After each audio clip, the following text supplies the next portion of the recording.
The silence was worse than the screaming. Seconds ago, the courtyard of Silver Moon had been a cacophony of snarls, clashing steel, and the wet thud of bodies hitting stone.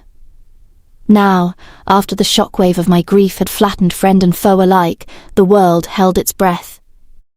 The only sound remaining was the ragged tear in my own throat, a sob that wouldn't stop, and the sickeningly slow drip of blood from the wound in Dylan's side onto the rain-slicked flagstones. Magnus knelt opposite me, his rugged, scarred face an open book of devastation. He didn't need to say the words. His hand, resting over Dylan's stilled heart, said everything. The alpha frequency, that powerful, resonant hum that had anchored the pack for years, was gone. "No," I whispered. My voice sounded strange, hollow, like it was coming from the bottom of a well. Magnus looked up, his eyes shimmering with unshed tears. "Rihanna, the blade. It was silver, wolfsbane. A dose like that, straight to the heart. He's gone, Luna." "No." I shook my head, the movement jerky, frantic. I reached out, my hands slick with his blood, and gripped Dylan's shoulders. They were already growing cooler under the damp night air. "He can't be. I didn't get to tell him. He thinks... Magnus, he died thinking it was his fault." The horror of that reality was a physical blade twisting in my own gut. He hadn't just died. He had died broken, believing the lie that had poisoned his entire adult life. The bond between us, that vibrant, living cord of connection, was a severed raw nerve endings screaming into a void. "We have to move him," Magnus said hoarsely, glancing around as groans began to rise from the stunned fighters littered across the courtyard. "Julian's forces will reorganize. We cannot let them desecrate him." "He is not dead," I roared, the sound tearing from my chest with enough force to make Magnus recoil. The energy that had caused the shockwave hadn't dissipated. It was boiling beneath my skin, a toxic sludge of fury, denial, and ancient, desperate power. It demanded release. It demanded a target. I wouldn't let him go. I couldn't let him go. Not like this. I slammed my hands flat against the blood-soaked stones on either side of Dylan's body. I didn't know what I was doing. There was no spell, no incantation I had learned in the few short days I'd known of my heritage. There was only pure, unadulterated refusal to accept reality. "Hold him," I commanded the earth. "Don't let him go." The ground beneath us trembled, not violently like before, but with a deep, resonant hum that vibrated through my bones. The stone cracked, spiderwebbing outwards from Dylan's body. Magnus scrambled backward, his eyes widening in alarm. "Rihanna, what are you doing?" I didn't answer. I couldn't. Every ounce of my focus was poured into the earth, drawing up something deep, something older than the trees around the manor. They didn't burst forth like the thorny attack vines. These emerged slowly, thickly, like molten glass rising from the fissures. They were translucent, glowing with a faint pulsing verdant light, veined with chlorophyll that shimmered like captured starlight. They were beautiful and terrified. The vines didn't snake outward to attack. They curled inward. They wrapped around Dylan's ankles, his wrists, gently lifting his heavy limbs. They slithered beneath his torso, cradling him, thickening and merging as they grew, weaving a cocoon around his still form. "Stop!" Magnus shouted, lunging forward as if to tear the vines away. "You're desecrating him! Let him rest!" He grabbed at a thick tendril near Dylan's shoulder. It didn't budge. It was harder than steel, smoother than glass. Magnus grunted, straining, but the forest ignored him. The glowing sarcophagus closed over Dylan's face, sealing him inside. Through the hazy green crystalline surface, I could still see him. He looked peaceful now, suspended in a medium that was neither air nor water, the terrible wound in his side obscured by the pulsing light of the vines. I hadn't brought him back. I knew that with a sickening lurch in my stomach. The bond was still silent. His heart was still stopped. But he wasn't rotting. I had caught him on the threshold, frozen him in the exact second between life and true, irrevocable death. The drain was immediate and catastrophic. It felt like a plug had been pulled in the bottom of my soul, my life force rushing out to fill the void, to maintain this impossible stasis. my vision greyed at the edges. The sounds of the waking battlefield, shouts of confusion, renewed orders being barked by Julian's commanders, sounded miles away. I slumped forward, my cheek resting against the smooth, cool surface of the living coffin I had built. I was exhausted beyond measure, empty and aching. I had bought time, but I had no idea how much or what it would cost me to keep paying for it. The darkness rose up to meet me, and I let it take me, falling unconscious draped over the body of the man I had failed to save, but refused to bury. Magnus's point of view. The silence in my head was the loudest thing I had ever heard. For 12 years since Dylan ascended, there had been a hum in the back of my mind, a resonance. It was the alpha frequency, the subconscious tether that bound the Bada to his leader, the pack to its heart. It was comfort, direction, and shared strength. Now there was only a gaping, ragged void. It felt less like silence and more like an amputation without anesthesia. I stood in the rain-slicked courtyard of Silver Moon, surrounded by the groans of the wounded and the sharp scent of ozone left behind by Rihanna's explosive grief. My eyes couldn't leave the abomination in the center of the stones. It glowed with a soft, terrible, verdant light in the darkness, a sarcophagus of thick, translucent vines, harder than diamond, smooth as river glass. Inside, suspended in a hazy green fluid, lay Dylan, my alpha, my best friend. The silver blade was gone from his body, pushed out by the rapidly growing plant matter, clattering somewhere on the stones, but the wound remained, a dark smudge against his pale skin through the strange, distorted lens of the vine glass. He looked peaceful. He looked dead. And draped over the top of this impossible coffin, unconscious, her dark hair plastered to the glowing surface by the rain, was Rihanna. Magnus. The voice was silk over gravel. I turned slowly, my limbs feeling like lead weighed down by the crushing reality of failure. Julian stood at the edge of the terrace steps. He wasn't looking at his murdered brother encased in alien magic. He was looking at the scattering ranks of his mercenaries and the confused, terrified faces of the Silver Moon pack members who had survived the initial assault. He was clean, not a drop of blood on his tailored coat. He looked every inch the grieving brother who had just stepped into a tragedy he couldn't prevent. "Secure the area," Julian commanded, his voice projecting easily across the courtyard. It wasn't a shout, but an absolute order. The authority in it made my hackles rise. It was the wrong voice, the wrong alpha. "Julian," I grated out, taking a step toward him. The rage was a slow burn, fighting through the layers of shock. "What have you done?" He looked at me then. His dark green eyes, so like Dylan's, yet so utterly devoid of Dylan's warmth, filled with faux pity.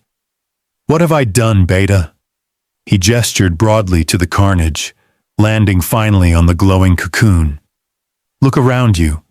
This is Dylan's legacy, his instability, his weakness for a creature he didn't understand." He raised his voice so the gathering wolves could hear.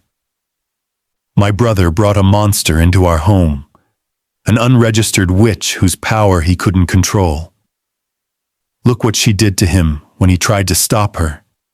The lie was so breathtaking in its audacity that it momentarily stunned me.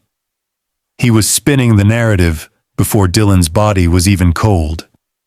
He was turning the victim into the aggressor, and the grieving mate into the villain. "You liar!" I snarled, my wolf pushing to the surface, craving the tear of his throat. "It was your assassin, a silver blade laced with wolfsbane." "Madness," Julian said smoothly, shaking his head sadly. "Grief has broken your mind, Magnus. Elias, secure the Beta. He is a danger to himself and the pack in this state."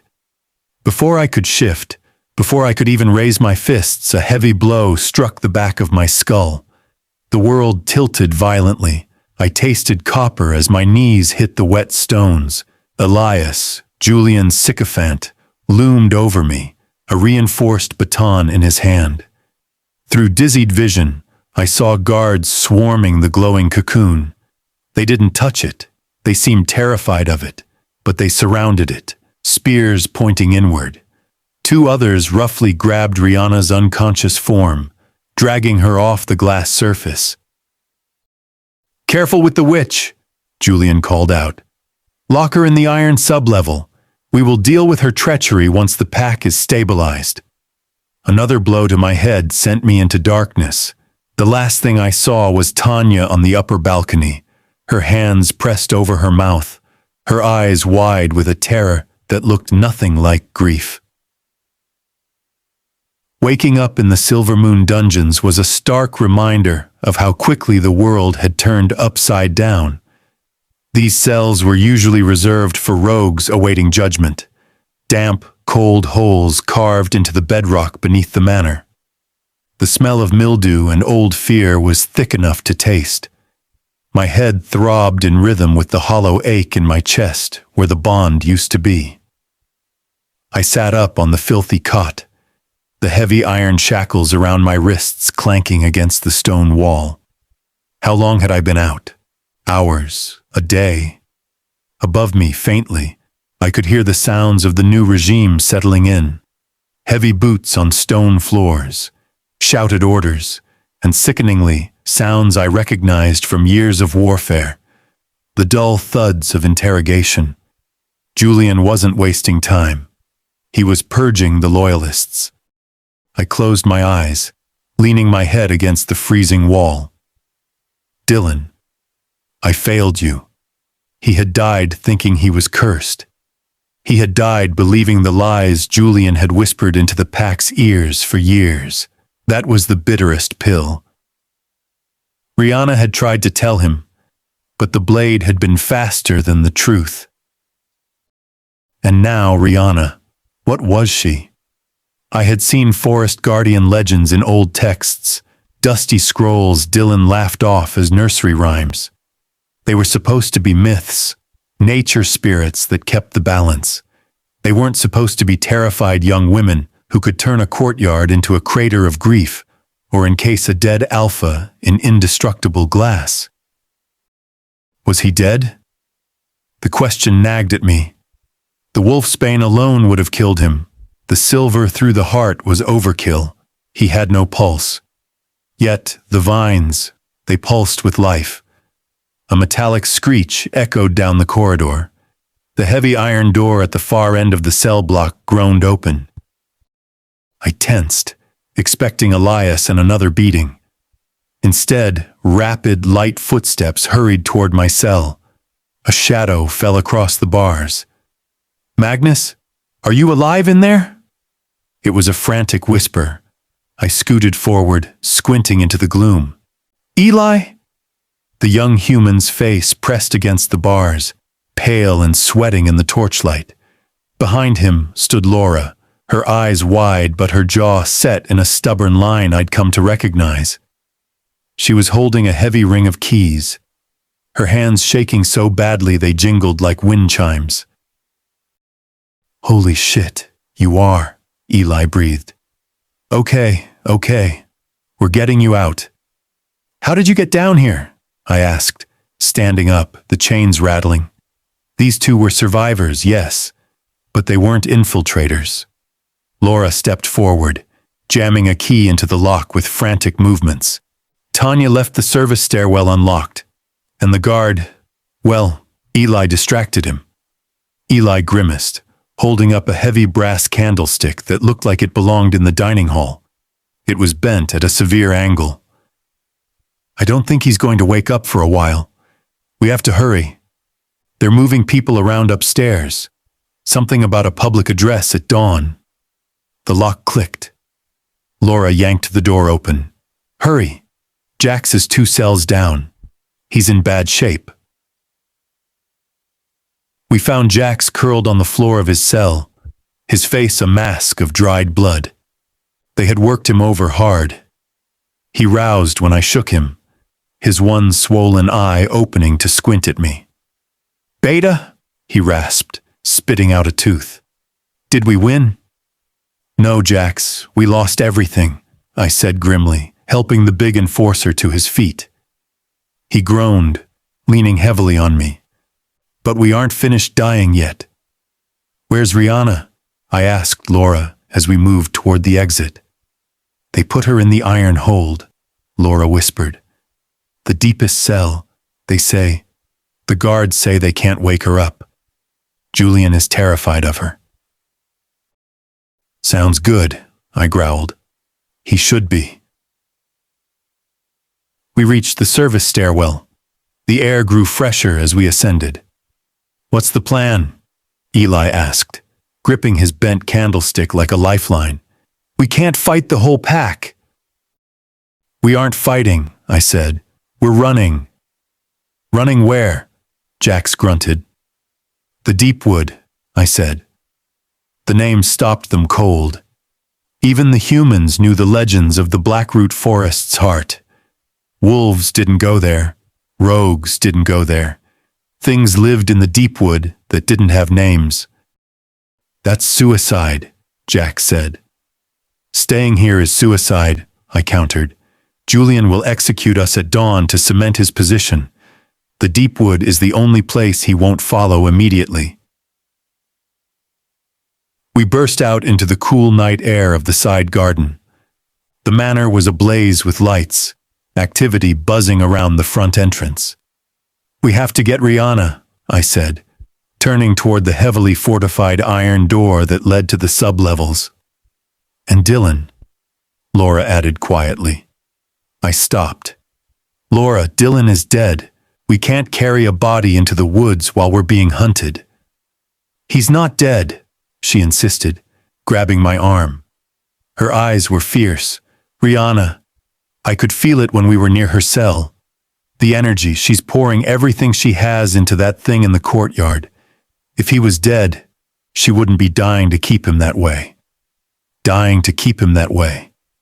The realization hit me hard. The coma, the exhaustion I saw on her face before she collapsed. She was sustaining that cocoon with her own life force. "Where is it?" I asked. "Still in the courtyard," Eli said. "Julian has it under guard. He's using it as a prop for his speech tomorrow." I looked at Jax, battered and bleeding. At Eli and Laura, terrified humans holding candlesticks against werewolves. This was madness. "Jax," I said, "can you run?" He spat blood. "Fast enough to be annoying. Go to the east wall, make noise, break things. Draw every eye you can." Jax grinned, a gruesome sight. "With pleasure, Beta." He limped off into the shadows. "You two," I said to the humans. "Get to the stables. Find the heavy-duty landscaping sledge. The metal one with the winch. Meet me in the courtyard in 5 minutes." I didn't wait for an answer. I shifted. The change was painful, my muscles protesting after the beating and the shackles, but the fur and claws were a welcome armor. I was a large wolf, dark gray and scarred, but I felt small tonight. I prowled toward the courtyard, sticking to the deepest shadows of the ornamental hedges. The scent of wolfsbane was fainter now, overpowered by the clean ozone smell radiating from the center of the patio. There it was, the glowing green sarcophagus. It pulsed rhythmically, like a slow, deep heartbeat made of light. 2 of Julian's mercenaries stood guard, looking uncomfortable, giving the magical object a wide berth. A crash echoed from the east side of the house, followed by a roar that was unmistakably Jack's. "Good lad." The guards jerked their heads toward the sound. One of them shouted and took off running. The other hesitated, looking back at the cocoon, then toward the commotion. Hesitation was all I needed. I launched myself from the hedges, a silent gray missile. I hit the remaining guard before he even knew I was there, my jaws clamping onto his shoulder. He screamed, dropping his silver dagger. I didn't kill him. I just threw him hard enough against the stone fountain that he wouldn't be getting up for a while. I shifted back to human form, naked and shivering in the cool air, and approached the cocoon. Up close, the energy coming off it made the hair on my arms stand up. It vibrated with immense, ancient power. Through the hazy green surface, Dylan's face was serene. "Don't make me regret this, Rihanna," I muttered. I grabbed the thickest vines at the base of the cocoon, where they rooted into the flagstones. I pulled. It didn't budge. It was anchored to the earth itself. I braced my feet, channeled every ounce of werewolf strength I possessed, and roared as I pulled upward. My muscles tore. My spine felt like it would snap. The magic resisted, a stubborn, immovable weight. "Move, damn you!" I screamed internally at the forest magic. "We're trying to save him." As if in response to my intent, the resistance suddenly slackened. With a sound like cracking ice, the vine roots snapped free of the stones. The cocoon lurched upward, impossibly heavy. Eli and Laura skidded into the courtyard, dragging a large, flat metal sledge used for moving boulders. They stared, open-mouthed, at the glowing coffin. "Don't stare, Load," I barked, straining to hold the thing up. It took all three of us, grunting and sweating, to tilt the massive glass and vine pod onto the sledge. It barely fit. "Rihanna," Laura panted, looking toward the sub-level door. "No time," I said, my heart hammering. Shouts were coming from the east. Jax's distraction was ending. If Laura is right, if this thing is tied to her life, then saving this saves her. We have to go, now. We grabbed the ropes of the sledge. We didn't look back at Silvermoon, the only home any of us had ever known. We dragged our fallen alpha, encased in the magic of a woman the pack now feared, toward the crushing black density of the deepwood tree line, just as the first howls of pursuit began to rise behind us. The threshold of the deepwood wasn't marked by a fence or a wall, but by a sudden suffocating drop in temperature and a wall of shadow so dense it felt solid. Behind us, the sounds of pursuit were getting louder, the crashing of underbrush, the excited yips of Julian's younger enforcers who thought they were hunting frightened rabbits. They didn't know they were chasing a cornered beta and a dead alpha encased in nightmare fuel. "Push!" I snarled, my shoulder protesting as I threw my weight against the metal sledge. The landscaping sled, designed for hauling ornamental boulders across manicured lawns, was ill-suited for the snarled roots and soft, uneven forest floor. It bucked and dragged, the heavy iron runners slicing through centuries of leaf litter. Eli and Laura were gasping for air, their human strength failing. Eli stumbled, nearly letting his corner drop. The glowing green coffin lurched precariously. "Don't let it tip!" Laura shrieked, grabbing his arm, her face streaked with mud and terror. "If they catch us with this," Eli wheezed, "they won't just kill us. They'll burn us." "Then run faster," I growled, taking more of the weight. We hit the tree line. Silvermoon wolves were taught from puphood never to cross into the deepwood. It was the territory of things older than the packs, places where the shifter gene warped and failed, where the very air felt hostile to our kind. Dylan had always scoffed at the superstition, calling it old wives' stories to keep pups from wandering. Dylan was wrong about a lot of things. As we crossed that invisible boundary, the air changed instantly. It grew still, heavy, and smelled intensely of damp earth, rot, and crushing age. The ambient noise of the normal forest, the insects, the wind in the leaves, vanished, replaced by a silence that felt predatory. A howl ripped through the night behind us, close, too close. Then, abruptly, It cut off into a confused whine. I risked a glance over my shoulder. 3 of Julian's wolves had skidded to a halt right at the edge of the ancient trees. They paced back and forth, fur bristling, ears flattened against their skulls. They whined, looking into the darkness where we stood, but they wouldn't cross. The instinctual fear bred into them was stronger than Julian's orders. "They aren't following," Eli breathed, sagging against the sledge.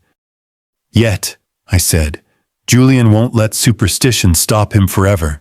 He'll send the mercenaries, the ones without our history. We need cover." We pushed deeper.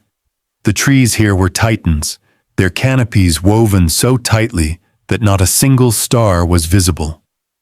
The only light came from the sarcophagus we hauled. The pulsing green glow threw monstrous shifting shadows against the gnarled trunks, making the forest seem alive, watching us pass. My beta instincts were screaming.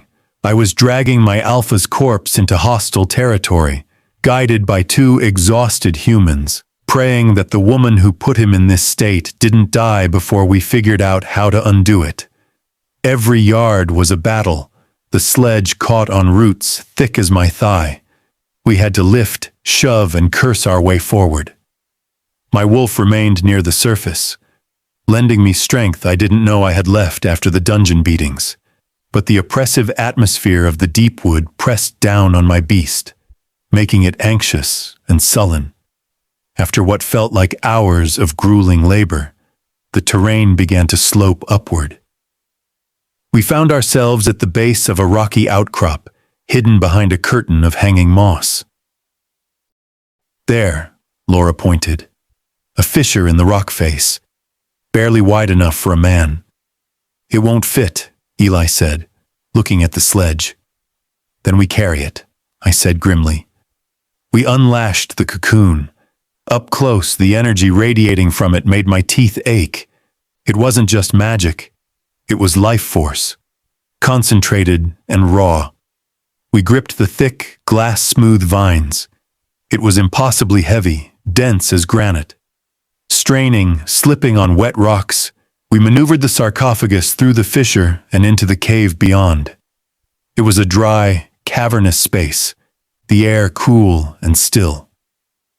We set the cocoon down in the center of the sandy floor. It immediately illuminated the cave walls with its eerie, aqueous light. Eli collapsed onto the sand, coughing. Laura sat beside him, her head in her hands. I stood over the cocoon, staring down at Dylan. He hadn't changed. The silver-laced wound was still there, suspended in the thick, clear fluid. His expression was still serene. It was maddening. He was here, but he wasn't. The absence of his bond in my head was a constant aching void. "Is he?" Eli started, then stopped, afraid to finish the question.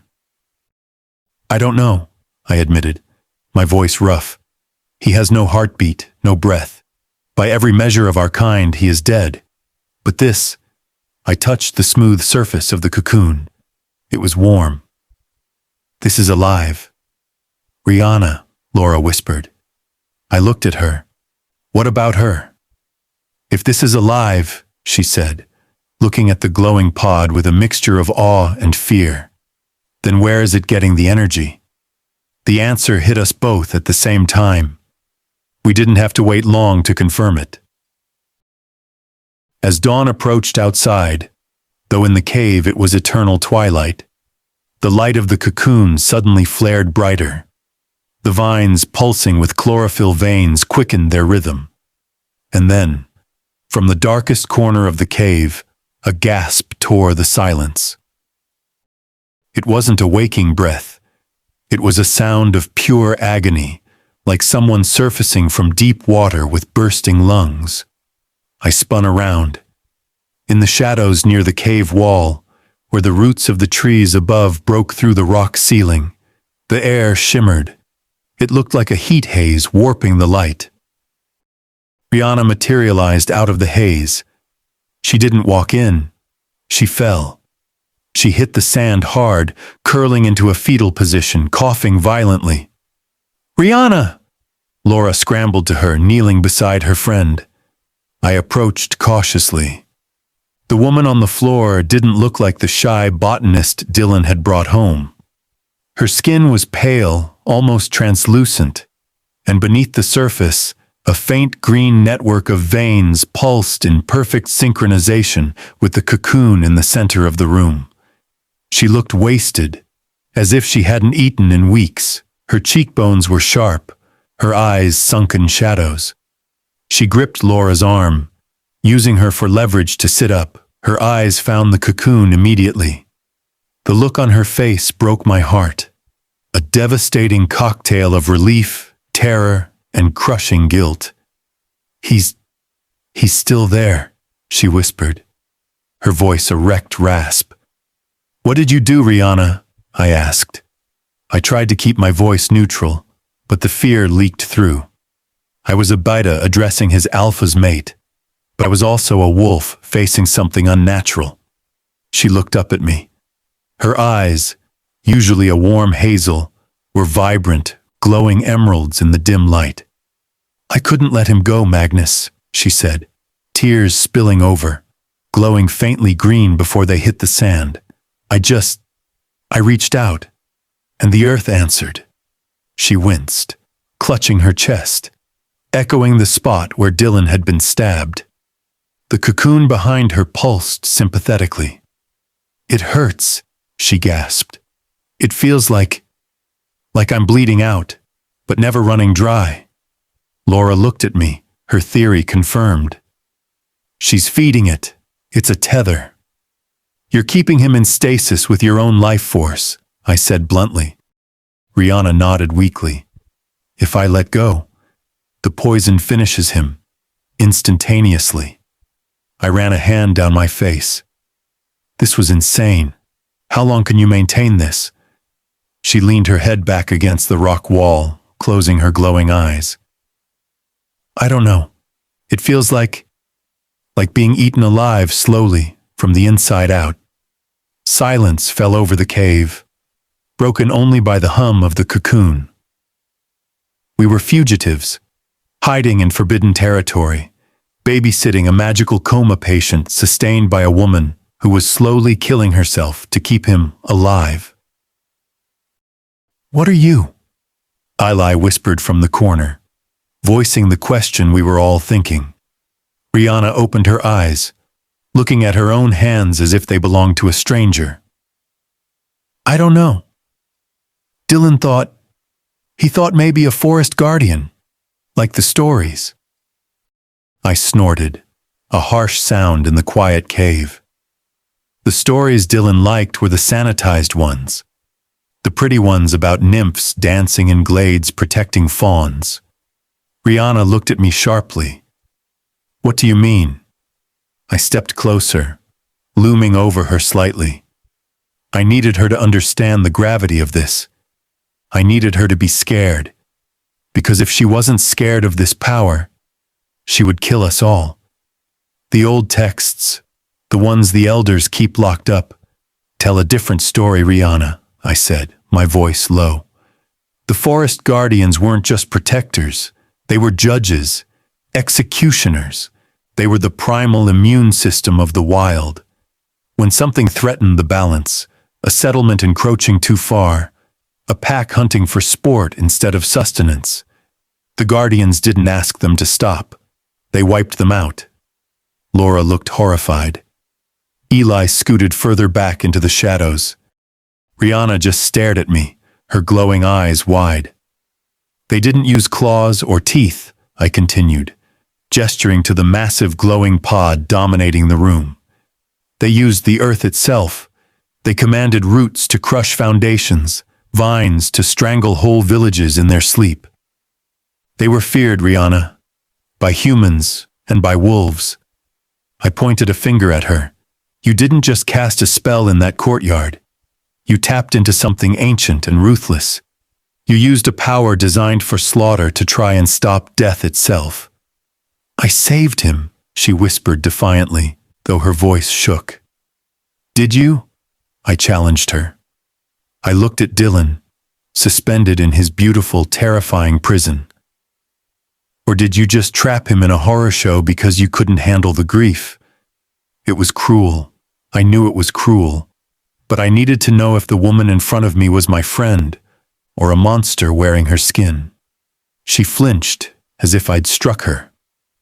The glow in her eyes flared, and the vines of the cocoon bristled, thorns suddenly extruding from the smooth surface. I stepped back, hands raising defensively. She saw my fear. She saw the thorns, the fight drained out of her, replaced by horror at her own reflexive action. "I don't want to be a monster, Magnus," she sobbed, curling in on herself again. The thorns on the cocoon retracted slowly. "I just wanted him to live." "We all do," Laura said soothingly, glaring at me before putting her arm around Rihanna. "We'll figure this out. Together." I walked away to the mouth of the cave, staring out into the impenetrable darkness of the deepwood.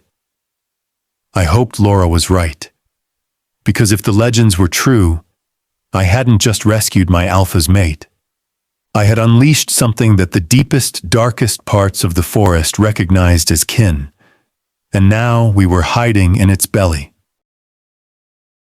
The ache wasn't just in my body, it was woven into the very fabric of my soul. Every beat of my heart sent a sluggish pulse of energy down an invisible, unbreakable conduit connected to the glowing sarcophagus in the center of the cave. It felt like having a tap inserted directly into my life force, dripping my essence away drop by agonizing drop. I sat huddled against the cold, damp rock wall, Laura's jacket draped over my shivering shoulders. I couldn't take my eyes off him. Dylan floated in the thick, translucent green fluid, suspended in the amber of my desperate magic. The bioluminescence of the vines cast swaying, aquatic shadows against the cavern walls, making the whole world feel submerged. He looked peaceful, the agony of the wolfsbane and the betrayal wiped clean from his features. But he wasn't peaceful. He was frozen in the precise moment of dying. Magnus's words echoed in the cramped space, louder than the shallow rasp of my own breathing. "Did you save him? Or did you just trap him in a horror show because you couldn't handle the grief?" The accusation twisted the knife already embedded in my chest. Was I a monster? When the thorns had bristled from the smooth surface of the cocoon in response to my own spike of fear, I had seen the look in Magnus's eyes. It wasn't just anger, it was primal dread. He was looking at me the way the pack looked at the things that slithered out of the deepest nightmares. "Here, drink." Laura's soft voice broke through my spiraling thoughts. She knelt beside me, offering a dented metal flask cap filled with water. Her face was smudged with dirt and tear tracks, her eyes shadowed with exhaustion, but the look she gave me was fiercely loyal. I took the cap with trembling hands. The faint green traceries beneath my skin pulsed with the movement, a visual reminder of the drain. The water was lukewarm and tasted metallic, but it soothed the sandpaper dryness of my throat. "Don't listen to him," Laura whispered, glancing toward the cave entrance where Magnus stood guard, his broad back a rigid wall against the encroaching darkness of the deepwood. "He's hurting. We all are. He didn't mean it." "He did," I croaked, handing the cap back. "And he might be right, Laura. Look at what I did. This isn't natural healing. This is force. I forced the earth to stop time." Before the attack, it had felt like a warm, vibrant hum, the sound of growth, of sunlight filtering through leaves. Now it felt like a vast subterranean cavern filled with rushing water, dark and powerful and terrifyingly deep. I was barely treading water on the surface, and the cocoon was an anchor dragging me down into the crushing depths. Every time I tried to pull back, to conserve my energy, the light in the cocoon would dim, the vines would slacken just a fraction, and the silver-black stain of the poison around Dylan's wound would seem to pulse brighter. The choice was absolute: bleed myself dry, or let him go. Eli crept back from the deeper shadows of the cave, his face pale in the verdant light. He held a piece of jagged rock, turning it over nervously in his hands. It goes back a ways, he whispered, his voice shaking. Narrows down tight, but I think there might be water further in. The air smells fresher back there. Good, Magnus rumbled from the entrance, not turning around. We need water. We aren't leaving this cave anytime soon. He turned then, his scarred face grim in the eerie light. He didn't look at me. He looked solely at the cocoon.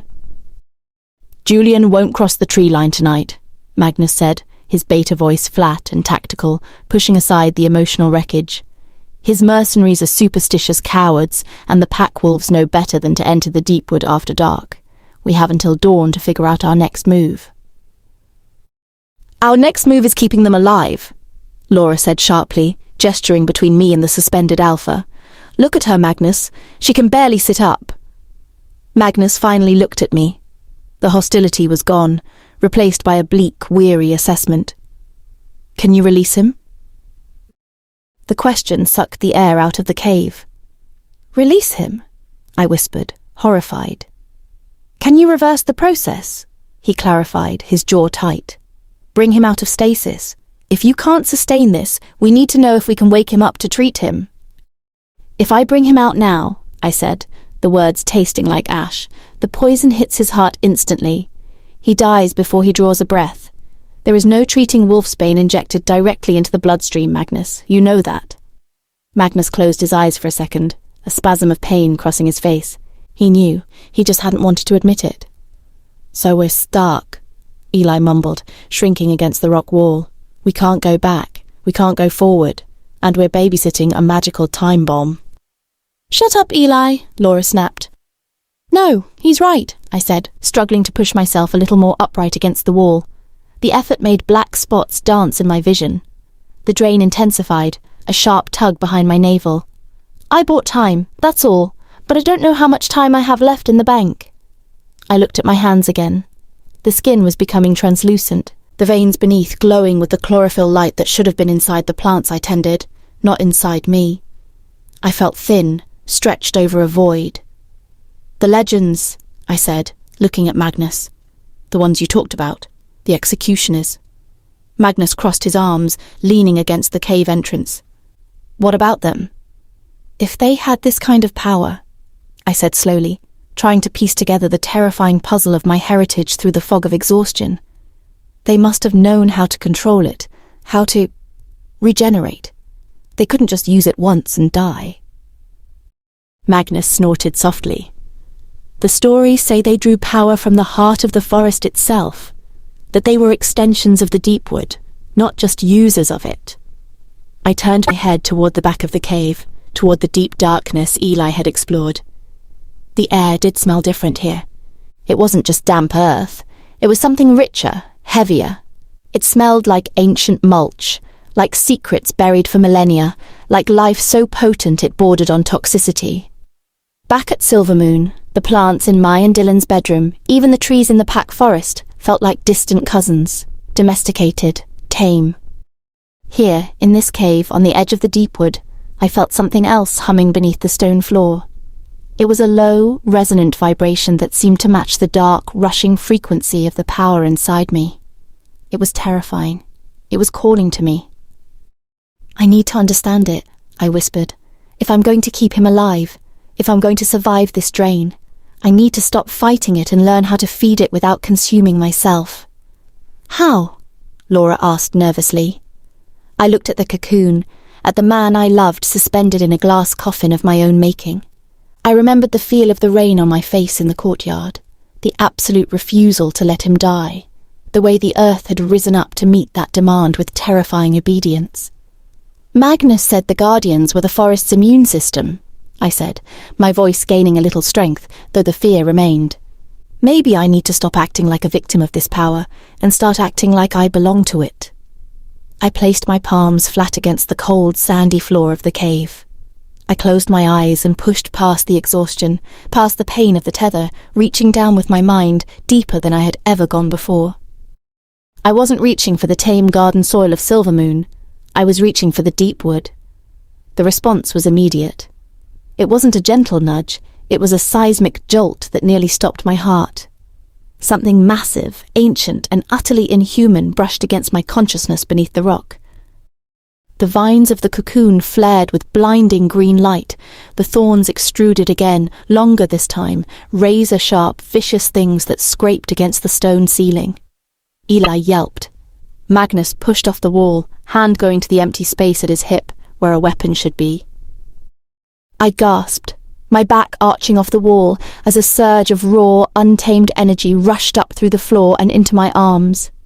It was agonizing and exhilarating all at once. It felt like swallowing lightning. The drain on my own life force didn't stop, but suddenly there was something else pouring in to fill the void. It was dark and cold and tasted like old blood and rich soil. I opened my eyes. The cave was bathed in brilliant emerald light. The veins under my skin weren't just glowing now, they were throbbing, standing out like cords on my arms. "Rihanna," Laura whispered, terrified.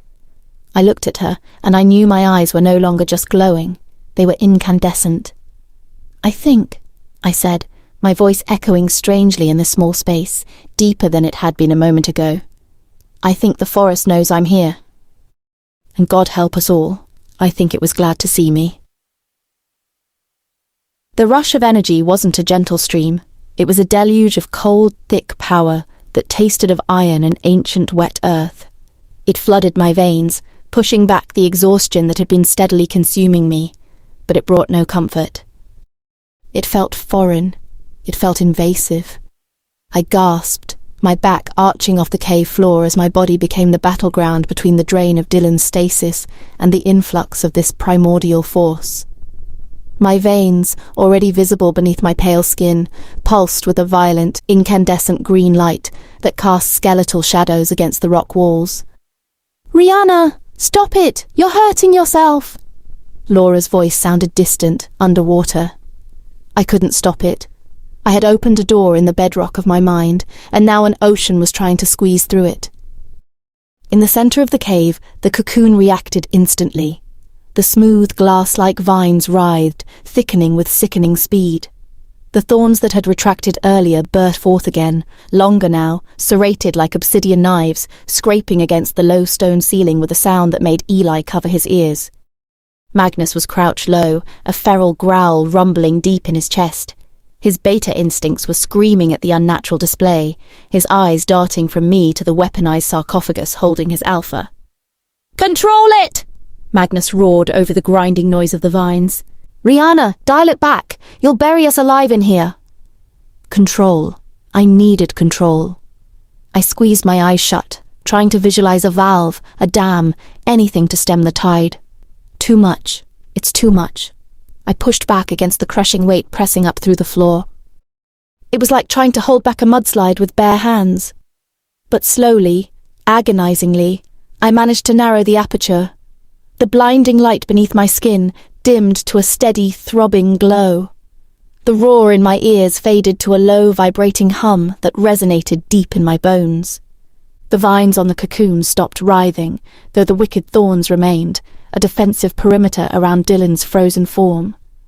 I slumped forward, panting, sweat dripping onto the sand. The exhaustion was gone, replaced by a jittery, terrifying energy that felt like too much caffeine mixed with adrenaline. What was that?" Eli whispered, peeking out from behind Laura. I looked at my hands. They didn't look like my hands anymore. The skin was almost translucent, the network of glowing veins beneath mesmerizing and horrifying. "Fuel!" I rasped. My voice sounded deeper, resonant in a way that made Laura flinch. The forest answered. Magnus straightened slowly, his expression grim. He looked at the thorny pod, then at me, his repulsion barely concealed by practical necessity. "It's nearly dawn," he said, his voice flat. "Julian's patrols will be sweeping the perimeter. If they find the drag marks from the sledge, they'll find this cave." "We can't move him," Laura argued, looking at the heavy metal sledge and the impossible weight upon it. "Not again. We're exhausted." "We have to," Magnus countered, "or we die here." I looked toward the back of the cave, into the oppressive darkness that Eli had feared to explore. The new power thrumming in my veins wasn't just sitting there, it was pulling. Like a compass needle seeking north, I felt a tug deep behind my navel, urging me deeper into the earth, away from the silver moon and the pack that wanted us dead. "Not that way," I said, pointing toward the cave entrance where we had come in. I turned and pointed toward the rear of the cavern, into the pitch black. "We go deeper," Magnus bristled. "Into the deepwood? There are no paths, Rihanna. We'll be walking blind into territory that even the elders fear." I stood up. The movement was effortless, fluid, my body humming with the borrowed strength. I walked toward the back of the cave, the light emanating from my skin pushing back the shadows. "I'm not blind," I said softly, staring into the dark. I wasn't just seeing with my eyes anymore. I could feel the space ahead. I sensed the twisting roots of the immense trees above, the subterranean streams of water, the pockets of decaying matter that generated the heat this forest thrived on. And amidst the chaotic tapestry of life and rot, I felt a clear, distinct current. A path. "Something wants us to go this way," I said. "That's exactly why we shouldn't," Eli stammered. "We have no choice," Magnus cut in, though he looked like he wanted to throw up. "Grab the ropes, on my count." Moving the sledge had been brutal before. Now it was torture for them. Laura and Eli slipped on the uneven rock floor, their human strength failing. Even Magnus, with his werewolf power, grunted with effort as the metal runners screeched against stone. But I didn't feel the weight. I walked at the front, one hand resting lightly on the glowing, thorny surface of the cocoon. The connection was seamless now. I was the conduit, drawing the dark energy from the earth below and feeding it directly into the vines that kept Dylan suspended between life and death. The cave narrowed, then opened up into a series of winding tunnels that felt less like geological formations and more like the throat of some massive beast. The air grew heavier, hotter, smelling intensely of loam. We walked for what felt like hours, descending deeper than I thought possible. The silence was absolute, broken only by our ragged breathing and the scrape of the sledge. My companions were terrified. I could smell their fear, sharp and acidic, rolling off them in waves. Magnus's wolf was constantly near the surface, a low growl vibrating in his throat at the unnaturalness of it all. But I wasn't scared. That was the most terrifying part. I felt a strange, cold sense of belonging. The deeper we went, the more the humming in my blood intensified, matching the vibration of the forest around us. The shadows didn't feel threatening to me. They felt like a cloak. Finally, the tunnel opened into a vast, cavernous space that made us all stop dead. It wasn't truly a cave anymore.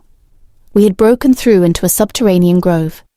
Above us, the ceiling was a tangled canopy of colossal roots, thick as ancient redwood trunks, woven together so tightly they formed a solid dome.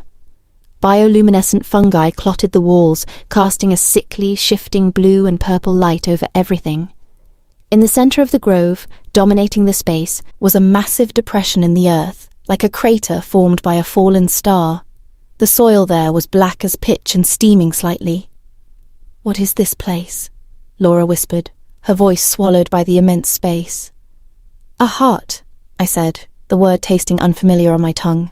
"Or maybe a stomach." The pull in my gut stopped. We had arrived. "Set him down," I commanded. Magnus hesitated.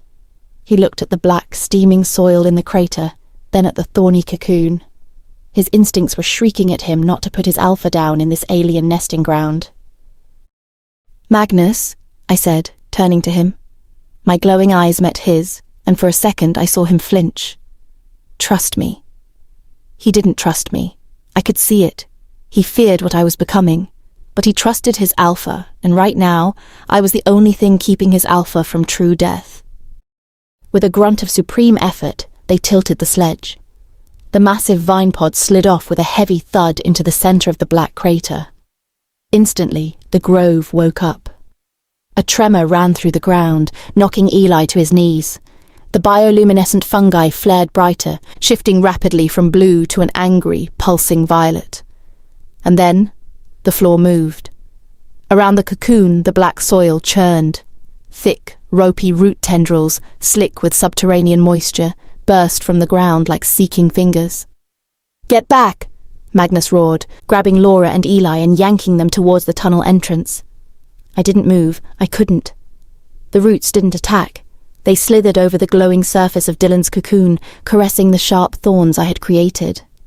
They wove themselves around it, embracing it, pulling it deeper into the steaming earth until only the top half of the glowing green sarcophagus was visible, cradled in a nest of ancient wood and black soil. The humming in my blood reached a crescendo. It wasn't just a drain anymore. It was a circuit completed. The forest was feeding me, I was feeding the cocoon, and the cocoon was rooted into the heart of the deepwood. I walked toward it, ignoring Magnus's shouted warnings. I knelt in the black dirt at the edge of the nest, placing my glowing hands on the roots that cradled my mate. The vibration was intense, rattling my teeth. I looked through the hazy green window at Dylan's still face. The silver-black stain of the poison seemed to have stopped pulsing. It was held in check, frozen by a power far older and stronger than Wolfsbane. I looked up at my terrified friends huddled near the exit. "He's safe here," I said, my voice echoing strangely in the massive grove. Magnus looked at the writhing roots, the glowing fungi, the woman with incandescent eyes kneeling in the dirt. "He might be safe, Rihanna," Magnus said, his voice hollow. "But are we?" I looked back down at the glowing veins in my arms, at the way the black soil seemed to cling to my skin as if it recognized me. "I don't know," I whispered to the ancient, sentient darkness surrounding us. "I don't know anymore." The silence that fell over the subterranean grove was heavier than the crushing depth of earth above us. I remained kneeling in the blackened soil, my hands resting on the thick, cool surface of the vines that now cradled Dylan. The massive subterranean roots that had erupted from the crater floor were motionless again, locked tight around the lower half of the cocoon, like the fingers of a petrified giant. The agonizing, sucking drain on my life force had stopped. In its place was a thrumming vibration that rattled my teeth. It wasn't coming from me anymore. It was passing through me. The heat of the ancient composting earth, the cold trickle of deep aquifers, the slow, tectonic breathing of the deepwood itself, it all rushed into me, an overwhelming torrent of raw energy that funneled directly into the cocoon. I wasn't the battery anymore. I was the wire. "Rihanna." Magnus's voice was a low, warning growl, barely audible over the rushing sound in my own ears. He hadn't moved from the tunnel entrance, his body a rigid line of defense shielding Laura and Eli, who were huddled together, pale faces streaked with dirt and tear tracks.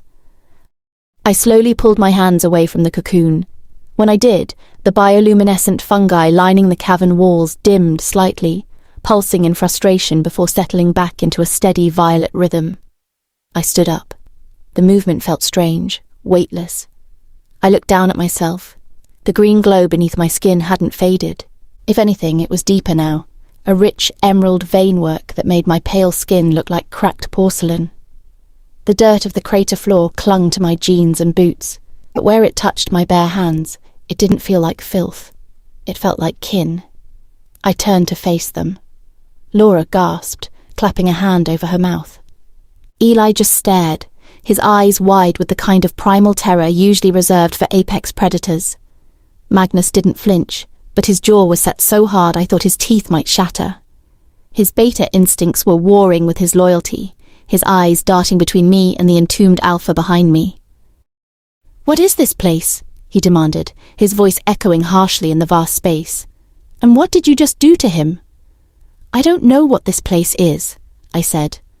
My voice sounded different to my own ears, deeper, resonant, lacking the tremor of fear that had been my constant companion since the attack. But it called to me. It wanted him here. It. Magnus took a hesitant step forward, his hand twitching toward his empty belt. "You're talking about the forest like it's a person, Rihanna, like it has an agenda. Doesn't it?" I looked up at the ceiling of woven roots thick as redwood trunks. I could feel the immense weight of the trees above us, the network of life stretching out for miles. "The legends you hate so much, Magnus, they say the deepwood is alive. Maybe they were right. Those legends also say it eats intruders," he spat, his fear transmuting into aggression. "And you just fed it our alpha." No! The denial burst out of me, sharp and defensive. The vines on the cocoon bristled in response, thorns extending an inch before I clamped down on the reaction. Look at him. I stepped aside, gesturing to the glowing sarcophagus nestled in the black roots. Magnus approached slowly, keeping a wide berth around me, as if I were radioactive. He stopped at the edge of the crater, looking down into the hazy green fluid. Dylan floated there, suspended in time. The horrific silver-black webbing of the wolfsbane poison around his chest wound was still present, but it was frozen. The angry red inflammation around the edges had receded slightly. The drain stopped, I explained, desperate for him to understand, to stop looking at me like I was a monster he might have to put down. Before, I was using my own life to hold the stasis. It was killing me. Now, the grove is doing it.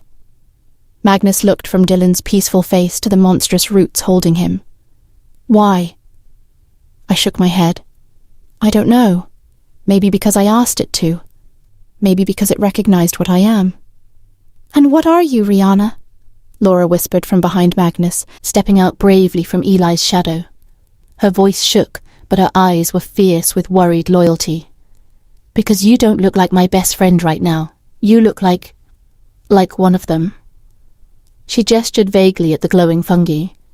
It hurt more than Magnus's aggression. I looked at my glowing hands again. I don't know, Laura. I'm still me, I think. We can't stay here, Eli piped up, his voice cracking. This place, it feels wrong. It smells like a grave. It smells like life, I corrected him, surprising myself. The heavy odor of loam and decay didn't repulse me anymore. It smelled rich, potent. Eli is right about one thing, Magnus said, turning away from the cocoon, his tactical mind taking over. We can't stay here indefinitely, but we can't leave either. Not with Julian's pack sweeping the tree line. He scanned the massive cavern, noting the shadows, the exits. There were 2 other tunnels besides the one we'd entered through, dark moors leading further into the unknown. There's water, Magnus noted, tilting his head, his enhanced hearing picking up something we couldn't. Down that left tunnel, running water. He looked at me, the distrust still heavy in his gaze. Can you move away from him, or are you stuck here too? I tested the connection. I took a step back from the crater. The thrumming in my blood lessened slightly, but the connection remained, a taut, invisible cable linking my core to the energy flowing into the cocoon. I can move, I said, but not far. If the connection breaks, the stasis fails. Magnus nodded grimly. Right, so we're tethered to this nursery of horrors. Wonderful. He scrubbed a hand over his exhausted face, the scar over his eye livid in the purple light. Eli, Laura, go with Rihanna. Check the left tunnel for water. Stay close to her. If anything moves that isn't rock or fungus, run back here. You want us to go with her? Eli squeaked. She's the only thing in here scary enough to keep the other things away, Magnus said flatly. He turned his back on us, standing guard over Dylan's cocoon, a lone wolf waiting for a fight he couldn't win. Laura grabbed Eli's hand and pulled him toward me. She stopped a foot away, her eyes scanning my glowing skin with a mixture of fascination and fear. Come on, Spooky, she murmured, trying for levity and failing horribly. Let's find something to drink before we all die of dehydration in a magic mushroom cave. We walked toward the left tunnel. I took the lead. The moment I stepped into the narrower passage, the bioluminescence on the walls flared brighter, paving the way ahead in shimmering violet light. Okay, that's terrifying, Eli mumbled, shrinking behind Laura. It's helpful, I said, though a shiver ran down my own spine. The forest was accommodating me. It was rolling out the red carpet deep in its bowels. The sound of rushing water grew louder. 100 yards in, the tunnel opened into a smaller cavern. A pristine underground river cut through the rock, the water crystal clear and agonizingly cold. We drank greedily, cupping our hands. The water tasted of minerals and pure, untouched stone. It revived me more effectively than sleep ever could. As Laura and Eli splashed water on their faces, trying to wash away the grime of the escape, I stood apart, closing my eyes. I reached out with my new senses. I wasn't just feeling the immediate area anymore. The power flowing through me acted like an amplifier. Up above, far, far above the stone ceiling and the woven root mat, I could feel the surface. I felt the chaotic, angry scratching of wolves pacing the tree line. I felt the heavier, clumsier tread of human mercenaries near the edge of the deepwood. I felt Julian's cold, calculated fury pulsing like a migraine in the distance. They were hunting, but they were blind. Down here, in the embrace of the ancient roots, we were invisible to them. But we weren't alone. A deeper vibration brushed against my awareness. It didn't come from the surface. It came from below us. Deeper still. It was vast, slow, and incredibly old. It felt like a consciousness that had been slumbering for millennia, stirred awake by the sudden influx of power I had tapped into. It wasn't hostile, not yet. It was curious. Rihanna? Laura touched my arm. I flinched violently, the connection snapping back to the immediate present. My skin was burning hot. The veins were pulsing rapidly. "We need to get back to Magnus," I said, my voice tight with a sudden, overwhelming dread. "What is it? Did you hear something?" Eli asked, looking around wildly. "No," I whispered, staring into the dark depths of the water, wondering what travelled beneath its surface. I felt something. The grove, the roots holding Dylan, they aren't just a cradle. "What are they?" Laura whispered. I looked back toward the main cavern, where the purple light pulsed like a slow heartbeat. "I think they're an eye, and something just blinked." The terror was a cold stone dropped into the pit of my stomach, sending ripples through every nerve. "Run!" I choked out again, grabbing Laura's arm and practically shoving her toward the tunnel exit. We scrambled back the way we came, our footsteps echoing sharply against the wet stone. The violet bioluminescence on the walls pulsed erratically now, matching the frantic rhythm of my own heart. The helpful, guiding light had turned into a frenetic, strobing warning. We burst back into the massive subterranean grove. Magnus was exactly where we had left him, a sentinel rigid with tension, standing between the tunnel mouths and the glowing cradle holding Dylan. He spun around as we emerged, his claws already extended. "What is it? What's out there?" I didn't stop moving until I reached the edge of the crater, my breath coming in short, sharp gasps that had nothing to do with physical exertion. "Nothing is out there," I said, staring at the thick black roots curled around the cocoon. They seemed tighter now, less like a cradle and more like a cage. "It's down here, below us." Magnus looked at Laura, who was pale and shaking, then back at me. "Rihanna, you're not making sense. What did you see?" "An eye," Laura whispered, horrified. "In the river. It was enormous." Magnus's jaw tightened. "A cavefish. Shadows playing tricks." "No," I said, my voice vibrating with the same low frequency that was now throbbing beneath the floor of the grove. "It was awareness. Ancient, vast and hungry. I felt it stir when I drank the water. It knows we're here. It knows he is here." I pointed to Dylan. The green light of the stasis was steady, but the roots holding him were trembling, a minute vibration that travelled up through the soles of my boots. "This grove isn't a sanctuary," I realised, the words tasting like ash. "It's a dinner plate, and we just served up the main course." Magnus swore violently. "Then we pull him out. We leave, now." He moved toward the crater, reaching for the vines. "No!" I lunged, grabbing his forearm. His skin was burning hot, his wolf surging near the surface in response to the threat. "You can't move him. The grove is sustaining the stasis. If you sever that connection before I stopped, swallowing hard against the lump in my throat. I reached into the pocket of my dirt-stained jeans and pulled out the vial. It was small, made of thick, flawed glass. Inside, the sap of the world heart glowed with a malevolent, viscous green light. It was brighter than the bioluminescence of the cave, brighter even than the vines of the cocoon. It looked radioactive. It looked like concentrated life, distilled down to its most volatile essence. Getting it had nearly killed me. Using it might kill him. "Rihanna," Magnus whispered, staring at the vial. "Is that it?" The price was high, I said softly, remembering the searing pain of the sacrifice at the bleeding tree, the scars that now marred my forearms under my sleeves. It has to work. You're going to do it now? Laura asked, stepping closer, her fear momentarily overridden by awe. Here. We're out of time, I said, feeling another deep rolling shudder pass through the earth beneath us. The thing below was fully awake now. If that thing down there decides to feed, it won't take Dylan. It will take the energy keeping him alive. It will suck him dry. I stepped down into the crater. The black soil was warm, almost hot, steaming around my ankles. I knelt beside the cocoon. This was it. The gamble everything hinged on. I placed one hand flat on the smooth, glowing surface of the vines over Dylan's chest.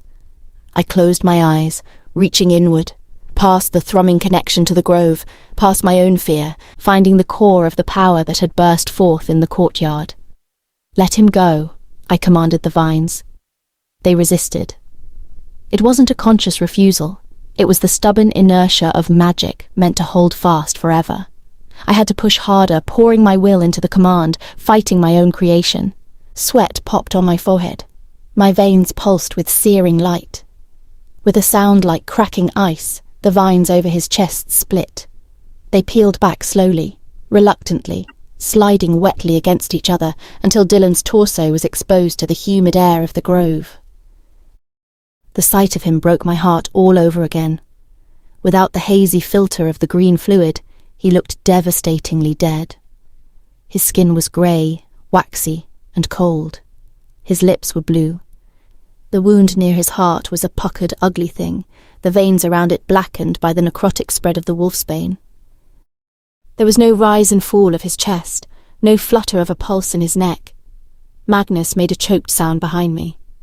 I knew what he was seeing. He was seeing the final confirmation that his alpha was gone. My hands shook so badly I nearly dropped the vial. I had to use both hands to unstopper the cork. The smell that wafted out was intense. Ozone, crushed pine needles, and something metallic, like blood on a rusty sword. I looked at his grey face one last time. Please come back to me. I tilted the vial and poured the thick, glowing sap directly into the open wound over his heart. It didn't pool.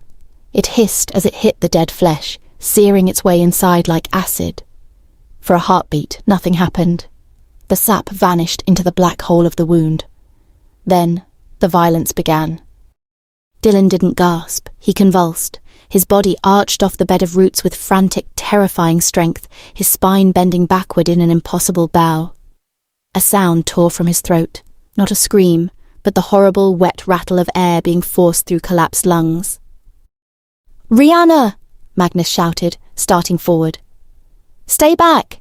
I screamed, throwing a hand out.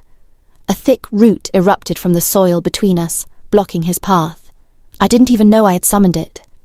Dylan slammed back down into the crater. His body thrashed uncontrollably, limbs flailing. The grey colour of his skin was being violently displaced by a searing green glow from within.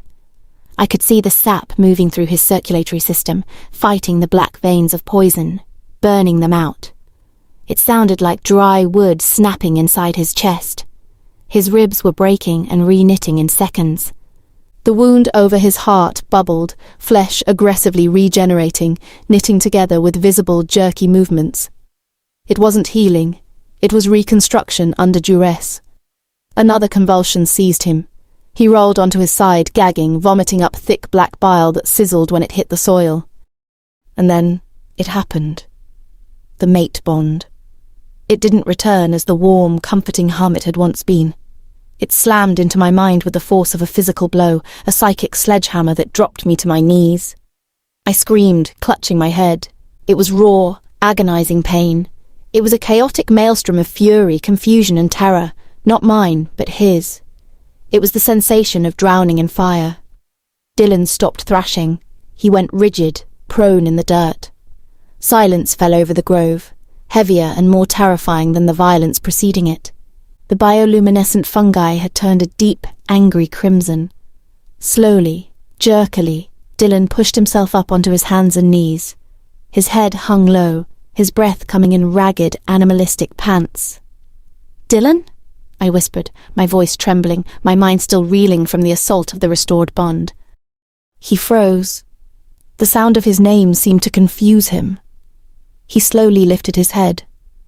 I looked into the eyes of the man I loved, the man I had defied death itself to save. They weren't the warm forest green I remembered. They weren't Dylan's eyes.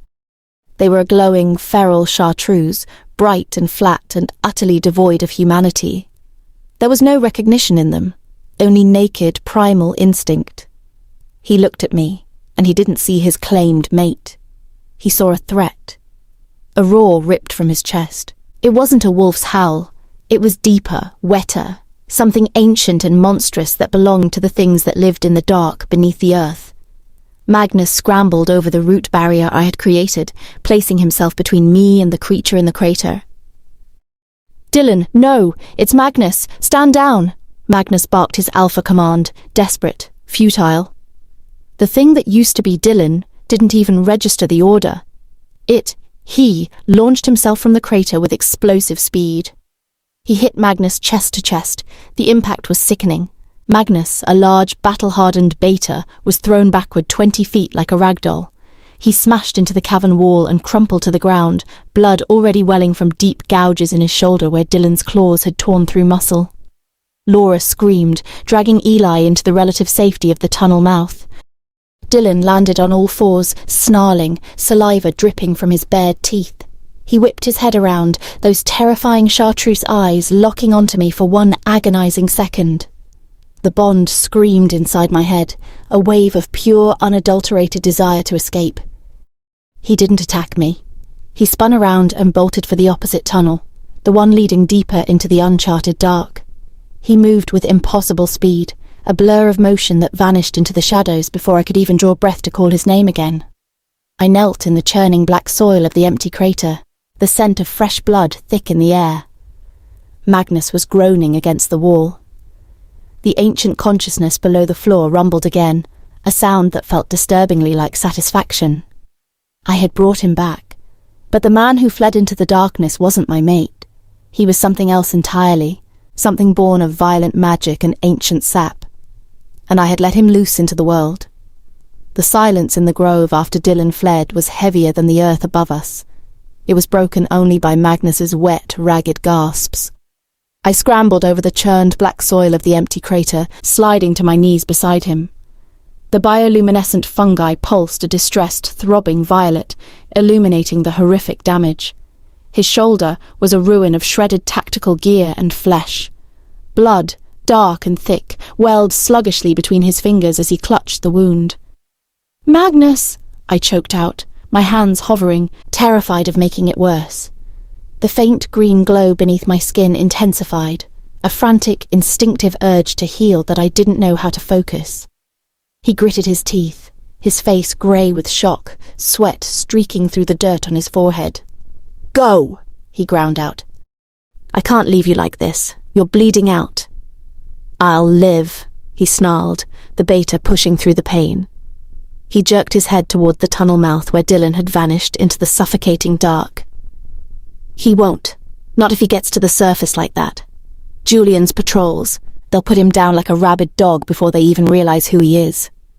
The mate bond slammed against the inside of my skull, a physical ache vibrating with Dylan's blind panic. It was a compass needle fused to my brain, pulling me violently toward the dark. I looked back at Laura and Eli, huddled near the entrance, their faces masks of pure terror. Laura, pressure on the wound. Eli, find something to bind it. Do not move from this spot. I didn't wait for their acknowledgement. I stood up, turning toward the tunnel. The air rushing out of it was cold and smelled of ancient dust and the ozone-tinged scent of the creature I had unleashed. "Bring him back," Magnus had said. I had brought him back from the dead. Now I had to bring him back from the madness. I ran. The tunnels of the deepwood were not like the caves above. They were veins in a living body. The walls here were slick with moisture and lined with thick, translucent roots that pulsed with faint internal light. The ground was uneven, treacherous, a mix of slick rock and spongy fungal mats. I didn't need to track him with my eyes. The bond was a screaming wire, transmitting his chaotic terror directly into my nervous system. He was moving fast, inhumanly fast. The sheer power he displayed in attacking Magnus, that wasn't werewolf strength. That was the volatile energy of the world heart sap driving a body that didn't know its own limits. I stumbled, catching myself on a wall covered in weeping slime. My own exhaustion was a physical weight, a hangover from the sacrifice at the bleeding tree and the massive energy expenditure of the resurrection. But the adrenaline of fear for him, fear of him, pushed me onward. The bond shifted. The panic was coalescing into something sharper. Aggression. He had stopped running. He was cornered. The tunnel opened abruptly into a cavern filled with jagged stalagmites that looked like the teeth of some subterranean leviathan. The bioluminescence here was dim, casting long, twitching shadows. He was crouched at the far end, pressed against a wall of solid rock. "Dylan," I whispered, stepping into the cavern. A low, vibrating growl answered me. It wasn't the warning rumble of an alpha holding territory. It was the sound a cornered badger makes before it tries to rip your face off. He shifted, the dim light catching his eyes. Those chartreuse irises glowed with an internal fusion reactor's intensity. There was no recognition in them. None. He looked at me and saw only an obstacle, a threat. "Dylan, it's me." I tried again, keeping my voice level, projecting calm I didn't feel. I took a slow step forward, hands held out, palms up. The movement triggered him. He didn't just attack, he exploded from his crouch. He crossed the 50 feet between us in a blur that my human eyes couldn't fully track. I threw myself sideways instinctively. His claws, longer and sharper than they had ever been before, raked the air where my throat had been a second earlier. The wind of his passage nearly knocked me over. He slammed into a stalagmite, shattering the rock with a force that would have broken a normal wolf's shoulder. He didn't even grunt. He spun instantly, dropping low, ready for another pass. My heart hammered against my ribs. He was going to kill me. The realization was cold and absolute. This creature had Dylan's face, his body, but the mind driving it was a blank slate written over with trauma and raw power. My own power surged in response to the threat. The ground beneath my feet trembled. Thick roots, sensing my distress, began to writhe beneath the thin layer of soil, eager to burst forth and defend me. No. I clamped down on the impulse. If I used the forest against him now, if I restrained him with vines or crushed him with roots, I would break whatever fragile remnant of his humanity was left. I'd be just another monster fighting him in the dark. He lunged again. This time, I didn't dodge fast enough. His shoulder caught me in the chest, knocking the wind out of me and sending me sprawling backward onto the unforgiving stone floor. My head cracked against the rock, and vision swam for a moment. Before I could clear it, he was on top of me. His weight was crushing. His breath, hot and smelling fiercely of pine resin and copper, washed over my face. His hand clamped onto my shoulder, claws pricking the skin, threatening to tear through muscle just as they had with Magnus. I looked up into those terrifying glowing eyes, inches from my own. The bond was shrieking now, a cacophony of his rage drowning out everything else. Kill or be killed. That was the only thought in his mind. I couldn't fight him physically. I would lose, and he would be lost forever. I had to fight him where he couldn't defend himself. I reached up, ignoring the claws digging into my shoulder, and slammed my hands against the sides of his head. I didn't push him away. I pulled him down. I closed my eyes and tore down every mental barrier I had ever erected. I opened the floodgates of the mate bond, reversing the flow. Instead of feeling him, I forced him to feel me. I didn't just send love. Love was too soft for this. I sent him the truth. I projected the memory of the storm, the electricity of his touch when he first held me. I sent him the fierce protectiveness in his eyes when he stood up to the alphas at the gathering for me. He roared, thrashing on top of me, trying to pull his head away, but I held on, my fingers tangling in his hair. "Look at me," I screamed in my mind, forcing the connection deeper. I sent him the pain, the moment the silver blade pierced his chest, the confusion on his face as he fell, the agony that ripped through me when our bond snapped. I sent him the image of Julian standing over his body, the smirk of the brother who had murdered him. You didn't fail. You were betrayed. The chartreuse glow flared blindingly bright, burning into my retinas even through closed eyelids. His body went rigid, every muscle locking up like he was being electrocuted. The roar strangled in his throat, turning into a choked, gurgling gasp. He pulled back, his claws retracting from my shoulder just before they tore flesh. He stumbled off me, crashing onto his back on the stone floor, clutching his head with both hands. "Get out!" he screamed, his voice raw, human and terrified. "Get out of my head!" "No," I whispered, scrambling onto my hands and knees, moving toward him even as he writhed in psychic agony. "Not until you see me. Not until you know." I hit him with one last memory, the deepest one, the night in his room before the gathering, the words he had spoken against my skin. "You are my shadowed place." He went still. The terrible, blinding chartreuse light in his eyes flickered. It dimmed, pulsed once, and then receded like a tide going out. Beneath the feral glow, a warm, familiar forest green surfaced.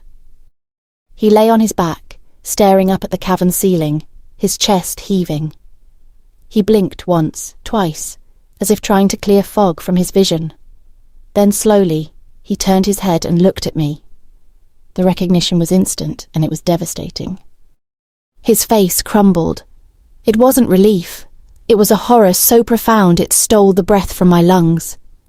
"Rihanna." His voice was a broken whisper, rough with disuse and pain. I reached out, touching his cheek. His skin was burning hot. "I'm here, Dylan. You're here." He flinched from my touch as if I had burned him. He scrambled backward until his back hit the wall again, curling in on himself, wrapping his arms around his knees. A sound tore out of him that I never wanted to hear again. It was a sob that sounded like something vital inside him was breaking. "I died," he choked out, staring at his own hands, turning them over and over as if they didn't belong to him. I felt it, the cold, the nothing, and then fire. "Why am I on fire?" He looked up at me, tears cutting clean tracks through the grime on his face. The feral creature was gone, replaced by a man drowning in the trauma of his own resurrection. "What did you do?" he whispered, his gaze shifting to the glowing green veins visible beneath the skin of my arms. "Rihanna, what did you do to me?" The question hung in the damp air of the tunnel, heavier than the stone above us. What did you do to me? I was kneeling in the dirt before him, my hands still raised, the faint green bioluminescence of my veins pulsing with the rhythm of my terrified heart. Dylan sat slumped against the cavern wall, dirt and sweat streaking the tear tracks on his face. His eyes, now back to their familiar forest green, held a depth of wreckage I couldn't bear to look at for long. "I couldn't let you go," I whispered, the confession raw and selfish. "Julian killed you. He stabbed you in the back while you were trying to save your pack. I wouldn't let that be the end." He looked down at his chest, at the black ichor the poison had created. The skin over his heart was smooth, scarred with shimmering, silvery green tissue that looked more like river glass than flesh. He touched it, his fingers trembling. "I remember the cold," he said, his voice distant, hollowed out. "It was absolute. There was no peace, Rihanna, just an end. And then—" He shuddered violently, his eyes squeezing shut as the chartreuse flicker throbbed beneath his lids again. Then fire, liquid fire pouring into a void, dragging me back by the throat. He looked at me then, and the intensity of his gaze made me flinch. It wasn't the soft look of the man who had spooned me during a thunderstorm. It was hard, assessing, and terrifyingly antique.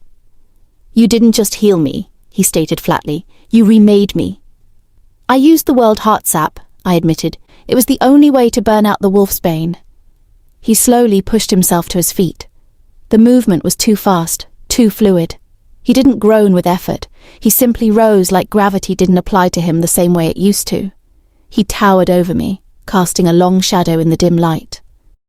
He reached down and pulled me to my feet. His grip on my arms was iron. It wasn't painful, but the restraint was absolute.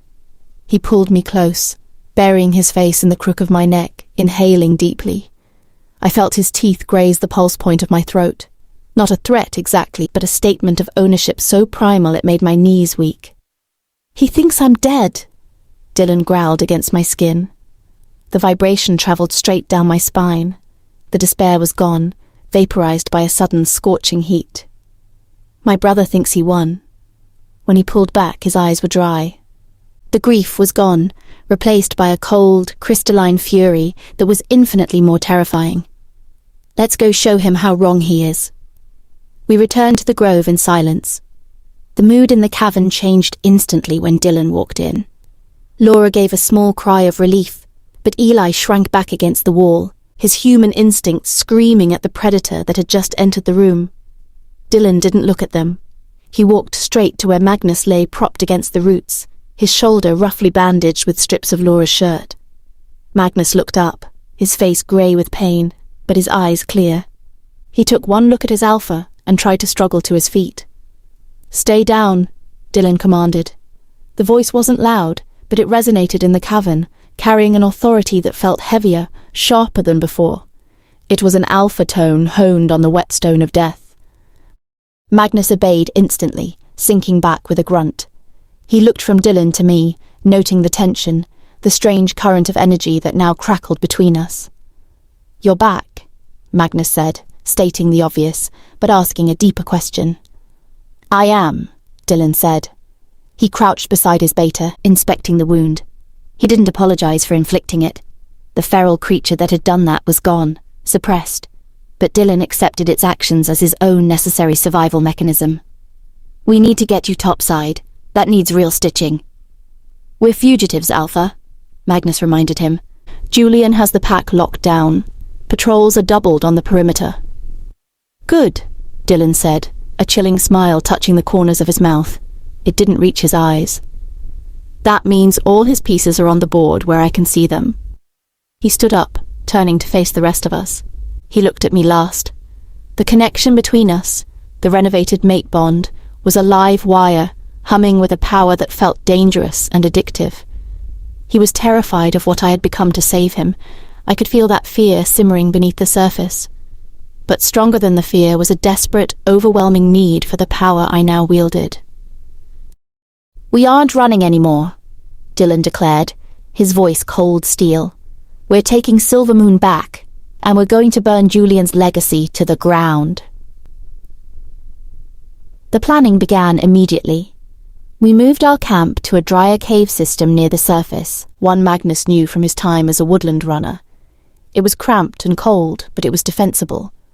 Dylan was a storm contained in human skin. He paced constantly, his energy too high to contain. He was stronger than before, faster. I caught him testing his grip on a piece of granite, crumbling the stone to dust in his fist with a look of detached curiosity. The resurrection hadn't just brought him back. It had enhanced him, fueled by the raw, chaotic energy of the deepwood. The guilt that used to define him, the weight of his parents' deaths, the fear of his own curse, was gone. It had been burned away by the sap. What remained was a singular, razor-sharp focus on retribution. It was terrifying to witness. The man I loved was still there, but he was armoured in something impenetrable. That night, while Magnus took first watch and Laura and Eli slept the sleep of the exhausted, Dylan came to me. I was sitting near the cave entrance, looking out at the wall of black trees. I felt him before I heard him. The bond flared hot, a sudden rush of desire mixed with a desperate need for reassurance. He didn't speak. He pulled me up from the ground and crushed his mouth to mine. The kiss wasn't gentle. It was a collision. It tasted of desperation and fury and the coppery tang of blood he'd bitten from his own lip in his agitation. He slammed me back against the rock wall, his hands tangling in my hair, his body pressing against mine so hard I could feel the unnatural rigidity of the scar tissue over his heart against my breasts. I met his intensity with my own. I needed to feel him alive, warm and solid against me, to banish the image of his grey, dead body in the cocoon. We took each other right there against the cold stone, a frantic, almost violent coupling. It was less about love and more about survival. It was two people who had looked into the abyss and were desperately trying to claw their way back to life, using each other's bodies as anchors. When it was over, he rested his forehead against mine, his breathing ragged. His heart hammered against my chest, a strong, powerful rhythm that I had restarted. "You scare me," he whispered in the dark, his hands tightening on my hips. "What you did, what you are now, it terrifies me, Rihanna." "I know," I whispered back, stroking the back of his neck, feeling the tension radiating off him. "I scare myself." He pulled back just enough to look at me. In the dark, his eyes flickered with that radioactive chartreuse glow. "But I'm glad you did it. God help me, I'm glad I'm here to kill him." Over the next 2 days, the resistance began to take shape. Magnus, despite his injury, was invaluable. He knew the secret ways, the dead drops used by runners, the wolves within Silvermoon whose loyalty to Dylan outweighed their fear of Julian. We couldn't get close enough to the manor to signal them directly. We needed a bridge. It came in the form of a frightened young Omega named Jace, one of the wolves who had been guarding the tree line the night we escaped. Magnus found him near the edge of the woods, leaving a scent marker. Magnus dragged the terrified boy back to our cave. When Jace saw Dylan, alive, standing tall, his eyes burning with cold fire, he nearly fainted from terror. He dropped to his knees, baring his neck in instant submission. "He's alive," Jace whimpered, nose to the dirt. "By the moon, the rumors were true." "Get up, Jace," Dylan said. His voice wasn't cruel, but it held zero warmth. "Tell me what's happening inside." Jace spilled everything. Julian's reign of terror, the public execution of a guard who questioned Dylan's accidental death, the way Tanya was paraded around like a weeping doll, visibly shrinking every day. "She gave me this," Jace stammered, pulling a small wax-sealed scroll from his boot. "Lady Tanya. She knew I was patrolling the edge. She said if I found a way to get it to Magnus, she'd make sure my family was safe when the purge happened." Dylan took the scroll. He broke the seal, Julian's crest, a wolf's head twisted into a snarl, with a snap of his wrist. He read it quickly, his expression hardening into granite. He handed it to me. It was short and desperate. "He is insane. He sees enemies in the shadows. He knows something is wrong in the woods. If Dylan is truly gone, God help us. If he is not, tell him the East Gate mechanism is faulty. I can ensure the shift change is delayed at moonrise tomorrow. Just get me out. Get me away from him. T." "She's offering us a door," Magnus said, looking over my shoulder. "Do we trust her?" "She's terrified," I said, feeling a strange pang of pity for the woman who had tried to kill Jax. "Terror makes people predictable." "She's a survivor," Dylan corrected coldly. He crumpled the note in his fist. "She sat there and watched him murder me. She did nothing." "She's useless to Julian now," Magnus argued pragmatically. "If she's turning, it means his inner circle is cracking." Dylan looked toward the entrance of the cave, toward the manor hidden miles away. The chartreuse light flared in his eyes, bright and hungry. "We'll take her offer," Dylan decided. "But she doesn't get amnesty. She gets to live, that's all." He turned to me. The look on his face was one I had never seen before. It was a general assessing his nuclear option. "They're terrified of the woods," Dylan said softly. "Julian has them jumping at shadows. Let's give them something real to be afraid of." He nodded toward the outside. "It's time, Rihanna. Wake them up." I stepped out of the cave into the twilight. The deep wood stretched out before me, silent, ancient, and watching. I walked to the edge of the tree line, where the ancient forest met the slightly tamer woods of the Silver Moon territory. I didn't need to meditate anymore. I didn't need to ask permission. The world heart sap flowed in my veins now too, singing in harmony with the resurrection power in Dylan. I placed both hands flat on the trunk of a massive blackened oak tree that stood like a sentinel at the border. I closed my eyes and reached out. I felt the network instantly, the mycelial web stretching for miles, the deep roots, the slow crushing awareness of the flora. It recognized me. It welcomed me. "Move," I commanded. It wasn't a request, it was an imperative delivered by a queen to her army. The ground beneath my feet shuddered. A low boom, like distant cannon fire, echoed through the woods as deep taproot snapped and shifted. 100 yards ahead, inside Silvermoon territory, a perfectly healthy silver birch tree suddenly shivered violently. Its leaves turned black and dropped in seconds, raining down like ash. Its branches twisted, turning into gnarled, grasping claws that reached toward the manor. I pushed harder, my glowing veins throbbing with the effort. A thick, unnatural fog began to rise from the forest floor, smelling of wet graves. It rolled forward, swallowing the undergrowth, creeping steadily toward Julian's stronghold. I opened my eyes. They were glowing so brightly they illuminated the fog around me. "Go," I whispered to the fog, to the roots, to the encroaching darkness. "Surround them, choke them, let them know judgment is coming." The siege had begun, not with howls, but with the terrifying silence of things that grow in the dark. The fog I had summoned was thicker than smoke, a living, churning blanket of greyish-green that swallowed the moon and muffled the sounds of the night. It didn't just hang in the air. It clung to the ground, swirling around our ankles like predatory sea foam as we stood at the absolute edge of the deepwood.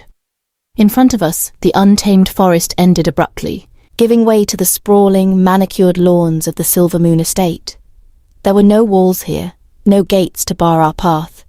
Just acres of open, vulnerable ground leading up to the massive stone manor house glowing faintly in the distance, oblivious to the nightmare creeping onto its doorstep. We were a small army, barely a dozen strong. Magnus, pale but stoic, his shoulder heavily bandaged. Jace, trembling but resolved, flanked by 3 other defectors we'd managed to pull from the patrols in the chaos of the last 2 days. Laura and Eli were hidden back at the cave. This was not their fight. And then there was Dylan. He stood at the head of our phalanx, perfectly still just inside the tree line. The nervous energy that had plagued him in the caves was gone, replaced by a terrifying, glacial calm. He didn't look like a man about to retake his home. He looked like a natural disaster waiting to happen.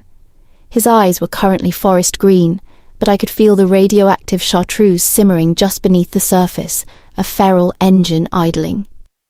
"Tanya's intel said the perimeter patrol shift in 5 minutes, Magnus whispered, his voice swallowed by the damp air. "There should be a gap near the south gardens." Dylan stared into the swirling fog obscuring the grounds. "It doesn't matter where the gaps are," he said, his voice devoid of inflection. "We aren't sneaking in." He turned to me. The look he gave me was intense, a mixture of possessive heat and that new, sharp apprehension. "Are you ready to take it back, Rihanna?" I took a deep breath, tasting the damp earth of the fog. The forest behind me was practically vibrating, a million tiny root systems humming in anticipation of my command.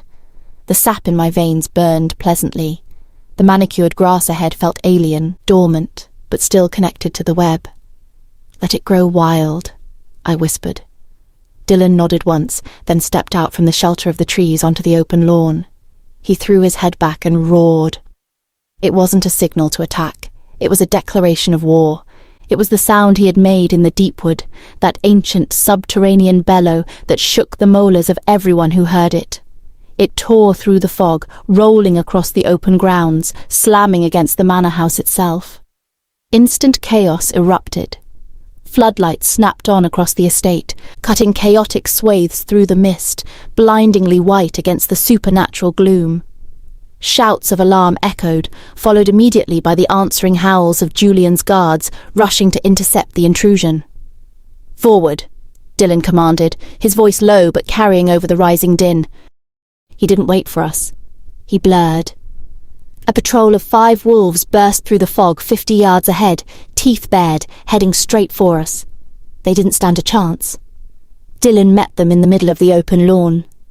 He didn't shift fully. He fought in that terrifying half-state, claws extended, teeth bared, human ingenuity backed by monstrous resurrected power.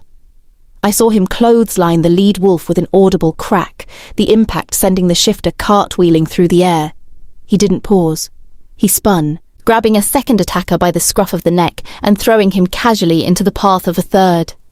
It was brutal, efficient, and completely devoid of the hesitation that used to define him. Magnus and the Loyalists charged past me, shifting mid-stride into their wolves, meeting the rest of Julian's defenders head-on in a cacophony of snarls and snapping jaws. I stayed back, moving slowly behind the main line of engagement. I was the conductor of a terrible orchestra, and the estate grounds were my instruments. 3 guards, seeing me isolated in the fog, broke away from the main melee near the garages and charged me. They saw a human woman, vulnerable on the open grass. They were wrong. I didn't run. I sank to one knee, placing both palms flat on the damp, expertly manicured turf. I didn't need to meditate.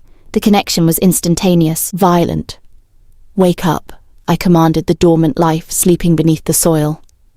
The ornamental ivy covering a nearby gazebo detached itself in a shivering wave. It whipped out across the lawn like serpentine lassos, faster than striking cobras. The leading wolf yelped as thick vines wrapped around his hind legs, jerking him violently off balance. He crashed face first into the soft earth. Before he could scramble up, more vines cocooned him, pinning him to the ground he thought he owned. The second wolf tried to veer off, but I splayed my fingers, and the pristine lawn beneath his paws turned instantly into a deep, churning quagmire of mud. He sank to his belly, thrashing helplessly as the earth tried to swallow him whole. The third one made it to within 10 feet of me, jaws snapping. I stood up, meeting his gaze. My eyes burned fiercely green. I reached out with my mind to a decorative Japanese maple tree standing nearby. Its branches, usually delicate and weeping, stiffened into wooden spears. One thick limb swatted the wolf aside like a tiresome insect. He flew 20 feet, crashing through a pristine hedge shaped like a peacock. "Keep moving toward the house," Dylan roared over the din of battle, his voice rough. He was already pushing past the initial line of defense, a whirlwind of violence heading toward the main manor looming in the distance, its windows glowing with panicked light. We pushed across the grounds, a bizarre invading force of fur, fang, and angry flora. The psychological weight of the attack was devastating to Julian's wolves. They were fighting their former alpha, who was supposed to be dead, and they were fighting the very ground they stood on. Every step toward the manor was a battle. We fought through the ornate rose gardens. I used the thorny bushes to create living barricades, funneling defenders right into Magnus's waiting jaws. I turned the soil in the flower beds into shifting sand traps. I felt a fierce, intoxicating rush of power with every command. This was what the legends meant. The Forest Guardians weren't passive protectors. We were judges. And tonight, the verdict was guilty. Finally, we breached the inner circle, the paved driveway directly in front of the house. The massive oak double doors of the great hall stood before us. Dylan stood before the doors on the blood-spattered pavement. His breath was coming in steady, powerful bursts. He looked back at me. The chartreuse glow in his eyes was blinding now. 2 radioactive coals burning in the night. He didn't say anything. He didn't have to. This is where it ends. He raised his foot and kicked the doors right at the seam. The sound was deafening. The massive oak timbers didn't just swing open, they splintered inward, the heavy iron lock mechanism shearing off like tinfoil. We stepped over the threshold into the great foyer that splits 2 grand stairs. The great foyer was secured. Magnus, bleeding but triumphant, held the remaining loyalist guards at bay, their whimpers of submission echoing off the high stone ceilings. The battle was over, only the execution remained. Dylan didn't stop. He moved toward the grand staircase leading to the Alpha's private wing like a heat-seeking missile. I followed close behind, the hum of the forest still vibrating in my marrow, a terrifying counterpoint to the adrenaline pounding in my ears. We found them in the Alpha's study, which supposedly their father's sturdy room Julian had defiled with his treachery. The heavy door was locked. Dylan didn't bother with the handle. He hit it with his shoulder, a blow delivered with the force of a battering ram. The frame splintered, and the door flew inward, crashing against the inner wall. Julian was behind the massive desk, the place of authority he had murdered to obtain. He looked small now, stripped of his borrowed power. His expensive suit was rumpled, his hair wild, his eyes darting around the room like a trapped rat looking for a sewer grate. And he wasn't alone. He had Tanya gripped by the upper arm, pulling her in front of him as a human shield. Her face was tear-streaked, her makeup running in grotesque rivulets, but her eyes, usually so full of calculated disdain, were wide with abject terror. "Stay back!" Julian shrieked, his voice cracking. He pressed a silver letter opener against Tanya's throat, indenting the skin. "I'll kill her! I swear by the moon, I'll—" "You swore by the moon when you murdered our parents too," Dylan interrupted. His voice was a low rumble like grinding tectonic plates. He stepped into the room, the chartreuse fire in his eyes illuminating the dim corners. "Your oaths mean nothing, brother." Tanya looked at Dylan, at the man she had abandoned, the man who had died and clawed his way back. Then she looked at me, standing just behind him, my hands still glowing with faint green light, smelling of deep earth and vengeance. Something in her broke, or perhaps something finally woke up. As Julian tightened his grip, Tanya didn't scream. She twisted violently in his hold. She didn't try to pull away, she turned into him. With a snarl that was entirely wolf, she sank her teeth into the meaty part of his hand, holding the blade. Julian howled, dropping the letter opener as blood welled up. Tanya shoved him backward, stumbling away. She didn't run to us. She backed toward the French doors leading to the balcony, her chest heaving. She looked at Dylan one last time, a look of apology, of fear, and of finality, before slipping out into the cold night air, disappearing into the fog I had summoned. Julian clutched his bleeding hand, staring at the open balcony door in disbelief. He was alone. Dylan advanced. He didn't rush. He stalked, savouring the moment. The predator was fully in control now. He circled the desk, cornering Julian against the wall of built-in bookshelves. "Please," Julian begged, sliding down the wall until he was crouched on the floor. The arrogance was gone, replaced by pathetic cowardice. "Dylan, listen, we can work this out. The pack, they need stability. I did what I had to do to—" Dylan reached down and grabbed Julian by the throat, lifting him off the floor until his feet dangled inches above the Persian rug. Julian clawed uselessly at Dylan's iron grip, his face turning an ugly shade of mottled purple. "You killed me," Dylan snarled, bringing his face inches from his brother's. The chartreuse glow reflected in Julian's terrified eyes. "You poisoned me with silver and watched me die in the dirt. And you think we can work this out?" Dylan's free hand raised, claws extending, ready to tear out Julian's throat. It would be quick. It would be visceral. It was exactly what a wolf would do. "No." My voice was quiet, but it cut through the tension in the room like a diamond saw. Dylan froze. He didn't drop Julian, but he turned his head toward me, his expression a feral mask of confusion and rage. The beast inside him wanted blood. "He needs to die, Rihanna," Dylan growled. "Yes," I agreed, walking slowly toward them. The floorboards creaked beneath my feet, a sound that seemed too loud in the sudden silence. But not like this.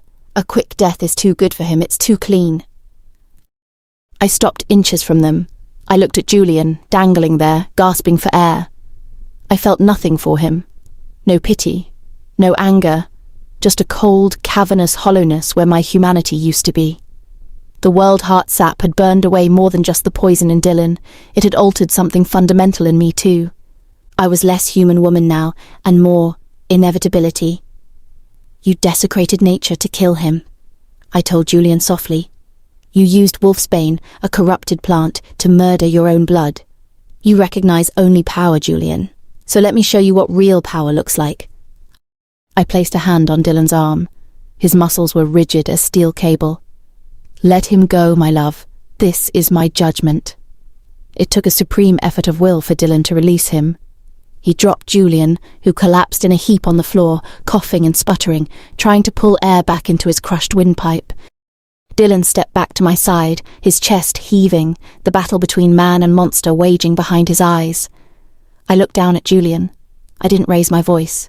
I didn't need to. I reached down, past the floorboards, past the foundation of the house, deep into the ancient sleeping earth beneath Silvermoon. Hunger, I thought. Feed. The room temperature plummeted. The smell of old books and fear was instantly replaced by the overwhelming stench of wet rot and deep, undisturbed soil. A low groan echoed through the room, vibrating up through the soles of our shoes. It wasn't the house settling. It was the sound of something massive waking up. Julian looked down. The expensive Persian rug beneath him was moving. Not moving. Growing. Thick, grey-white filaments of mycelium, the fungal network I had communed with in the deepwood, burst through the fibres of the rug. They looked like sickly veins, pulsing with a faint, cold light. Julian tried to scramble backward, but the network was too fast. The filaments latched onto his shoes, his trousers, wrapping around his ankles with a grip stronger than steel vines. He screamed. It was a raw, primal sound of absolute horror. "Rihanna," Dylan whispered beside me, his voice laced with awe and a flicker of genuine fear. I didn't stop. I couldn't. The forest demanded a balance. The mycelium spread rapidly, climbing Julian's legs, weaving over his torso. It wasn't constricting him like a snake. It was absorbing him.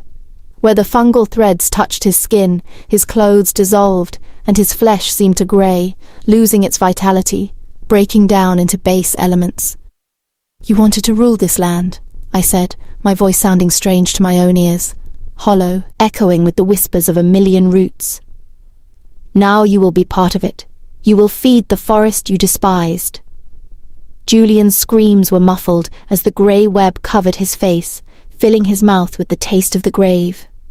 The floorboards beneath him buckled and snapped inward, revealing the dark, damp earth below the foundation. The fungal cocoon, with Julian inside it, was dragged downward. He wasn't just dying. He was being composted alive, accelerated decomposition fueled by ancient magic. With one final, sickening wet crunch, Julian vanished into the earth. The floorboards snapped back into place, leaving only a pile of displaced dirt and the lingering smell of decay on the ruined rug. It was over. Silence slammed back into the room, heavier than before. I stood there, staring at the spot where a tyrant had just been recycled into fertilizer. The glowing green veins on my hands slowly faded back to normal skin. The immense, crushing weight of the forest's power receded, leaving me feeling fragile, human, and incredibly exhausted. I swayed. Dylan caught me before I fell. His arms went around me, solid and warm, real warmth, not the cold burn of magic. He pulled me tight against his chest. I could feel his heart hammering against his ribs, a frantic, powerful rhythm. He didn't say anything for a long time. He just held me in the middle of that wreckage, rocking me slightly. "I'm sorry you had to see that," I whispered into his chest, my voice trembling now that the adrenaline was gone. "I'm sorry for what I've become." Dylan pulled back just enough to look at me. The chartreuse glow was gone from his eyes, replaced by the deep forest green I loved. But they were different now. Older. They held the knowledge of death and the terrifying sight of what I had just done.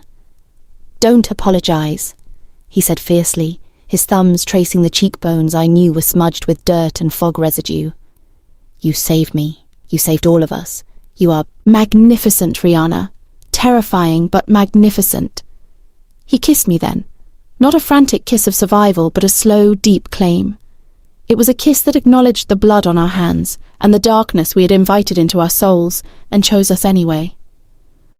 We walked out onto the balcony as the first hint of dawn began to grey the eastern sky. The fog I had summoned was burning off, retreating back into the deepwood like a tide going out. Below us, the grounds of Silvermoon were wreckage. The beautiful lawns were churned mud. Trees were twisted into unrecognizable shapes. The estate walls were rubble in places.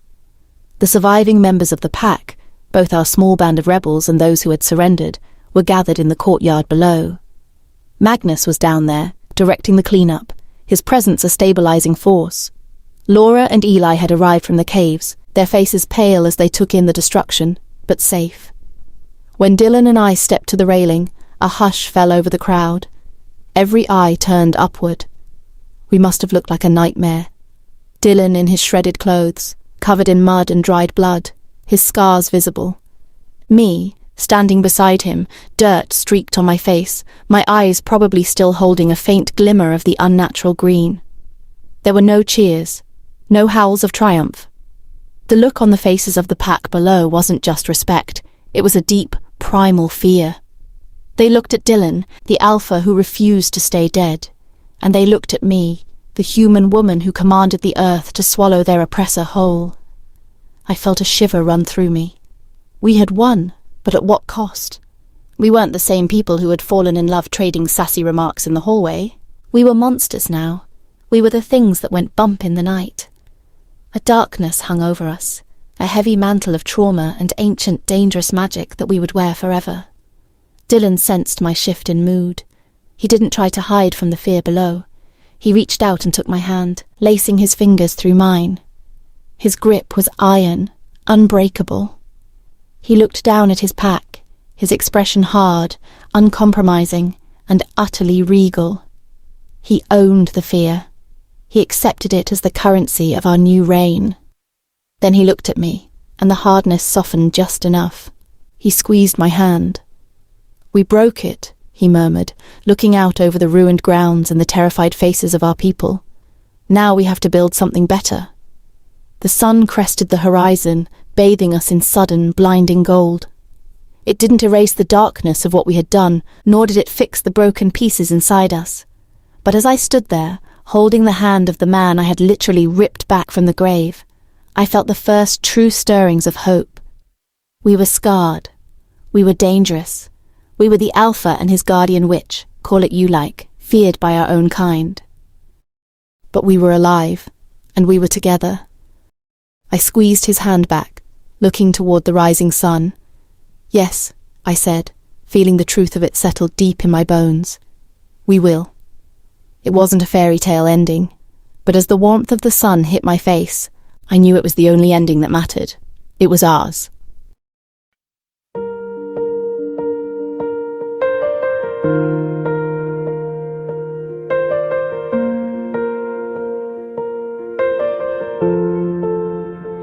I remember the night I found you, standing fragile in the rain.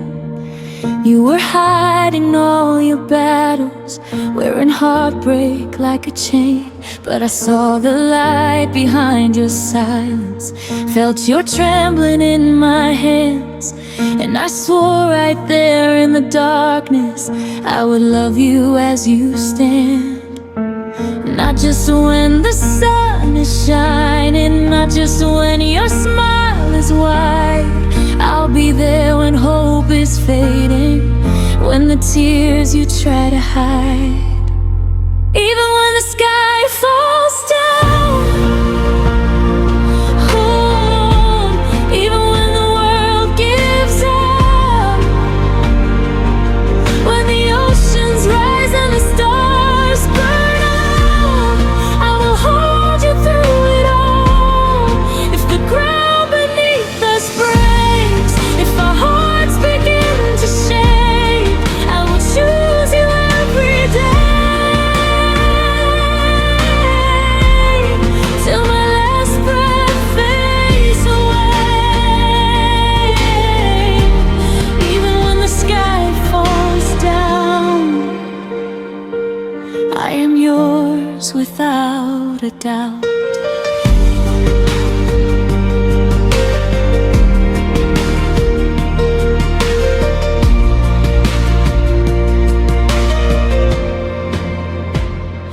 They say love is just a feeling, something fragile, something small. But what we built is more than heartbeat, it's a promise standing tall. I have seen your broken pieces, watched you fight your silent wars. And I love you not in spite of that, but because you're worth it all. When your faith feels like it's dying, when you think you're not enough, I'll remind you who you are, love. When the road is getting rough, when we're old and time has stolen, oh, all the strength inside our bones. When the mirror shows the stories of the life that